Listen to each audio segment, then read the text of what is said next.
দেশে টাকা পাঠাবেন, বৈধ পথে টাকা পাঠাবেন এবং বৈধ পথে যখন টাকা পাঠাবেন আপনি ব্যবহার করবেন ট্যাপ ট্যাপ সেন্ড। কারণ ট্যাপ ট্যাপ সেন্ড হচ্ছে সহজ একটি মাধ্যম দেশে টাকা পাঠানোর জন্য। এবং যারা এখন পর্যন্ত ট্যাপ ট্যাপ সেন্ড এই অ্যাপসটি ব্যবহার করেননি তাদের জন্য এই ভিডিওটি। ট্যাপ ট্যাপ সেন্ড দিয়ে বাংলাদেশে টাকা পাঠাতে হলে আপনাকে দুইটা জিনিস লাগবে। নাম্বার 1 হচ্ছে আপনার অবশ্যই এমিরাটস আইডি থাকতে হবে। নাম্বার 2 হচ্ছে আপনার ব্যাংক কার্ড অথবা স্যালারি কার্ড থাকতে হবে। এরপরে আপনি গুগল প্লে স্টোর অথবা অ্যাপ স্টোর থেকে এই ট্যাপ ট্যাপ সেন্ড অ্যাপসটি ডাউনলোড করবেন।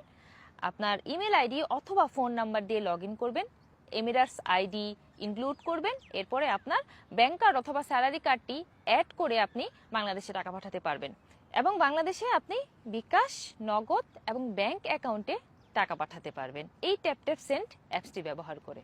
প্রথমবারের মতো টাকা পাঠালে 50 দিরহাম বোনাস পেতে পারেন, তবে আপনাকে অবশ্যই ব্যবহার করতে হবে AED50 এই প্রোমো কোডটি। যাদের এই অ্যাপসটির নিরাপত্তা নিয়ে প্রশ্ন রয়েছে তাদের জন্য বলছি, ট্যাপ ট্যাপ সেন্ড অ্যাপসটি কিন্তু DFSA মানে দুবাই ফাইন্যান্সিয়াল সার্ভিস অথরিটি দ্বারা রেজিস্টার্ড।